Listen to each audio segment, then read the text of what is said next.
भगवान विष्णु के 10 अवतार हुए, जिसमें से मत्स्य अवतार को भगवान विष्णु के अवतारों में एक माना जाता है। मछली के रूप में अवतार लेकर भगवान विष्णु ने एक राजा को सब प्रकार के जीव जंतु एकत्रित करने के लिए कहा, और पृथ्वी जब जल में डूब रही थी तब मत्स्य अवतार में भगवान ने उस राजा के नाव की रक्षा की। इसके पश्चात ब्रह्मा ने पुनः जीवन का निर्माण किया। कई मान्यताओं में एक मान्यता ये भी है कि एक राक्षस ने जब वेदों को चुराकर सागर की अथाह गहराई में छुपा दिया, तब भगवान विष्णु ने मत्स्य रूप धारण करके वेदों को प्राप्त किया और उन्हें पुनः स्थापित किया। एक बार ब्रह्मा जी के अनुपस्थिति में एक बहुत बड़े दैत्य ने वेदों को चुरा लिया। उस दैत्य का नाम यज्ञग्रीव था। वेदों को चुरा लिए जाने के कारण ज्ञान लुप्त हो गया। चारों ओर अज्ञानता का अंधकार फैल गया और पाप तथा अधर्म का बोलबाला हो गया।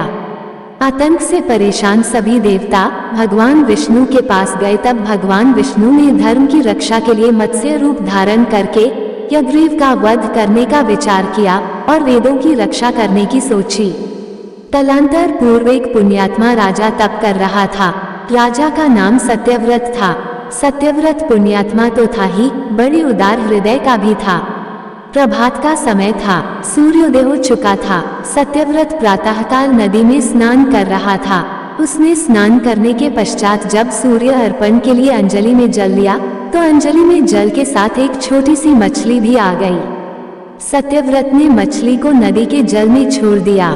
मछली बोली, हे राजन, जल के बड़े बड़े जीव छोटे छोटे जीवों को मारकर खा जाते हैं। अवश्य कोई बड़ा जीव मुझे भी मारकर खा जाएगा। कृपा करके मेरे प्राणों की रक्षा कीजिए। सत्यव्रत के हृदय में दया उत्पन्न हो उठी। उसने मछली को जल से भरे हुए अपने कमंडल में डाल लिया। तभी एक आश्चर्यजनक घटना घटी। एक रात में मछली का शरीर इतना बढ़ गया कि कमंडल उसके रहने के लिए छोटा पड़ने लगा। दूसरे दिन मछली सत्यव्रत से बोली, राजन, मेरे रहने के लिए कोई दूसरा स्थान ढूंढिए, क्योंकि मेरा शरीर बढ़ गया है। मुझे घूमने फिरने में बड़ा कष्ट हो रहा है। सत्यव्रत ने मछली को कमंडल से निकालकर पानी से भरे हुए मटके में रख दिया। यहाँ भी मछली का शरीर रात भर में ही मटके में इतना बढ़ गया कि मटका भी उसके रहने के लिए छोटा पड़ गया। दूसरे दिन मछली पुनः सत्यव्रत से बोली, राजन, मेरे रहने के लिए कहीं और प्रबंध कीजिए, क्योंकि मटका भी मेरे रहने के लिए छोटा पड़ रहा है। तब सत्यव्रत ने मछली को निकालकर एक सरोवर में डाल दिया, किंतु सरोवर भी मछली के लिए छोटा पड़ गया। इसके बाद सत्यव्रत ने मछली को नदी में और फिर उसके बाद समुद्र में डाल दिया। आश्चर्य! समुद्र में भी मछली का शरीर इतना अधिक बढ़ गया कि मछली के रहने के लिए वह छोटा पड़ गया।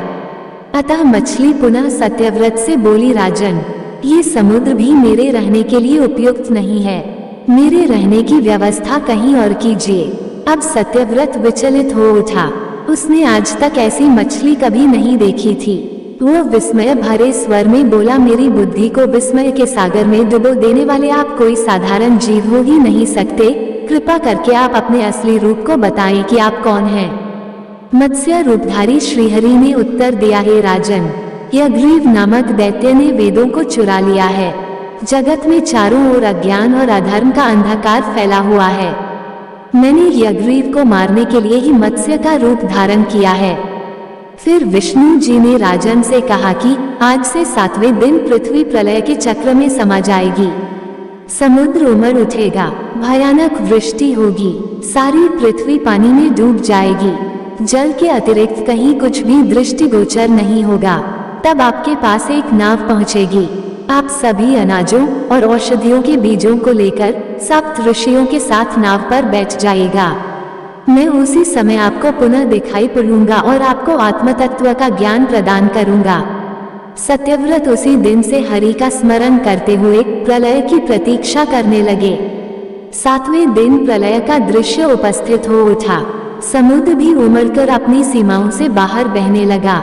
भयानक वृष्टि होने लगी। थोड़ी ही देर में सारी पृथ्वी पर जल ही जल हो गया।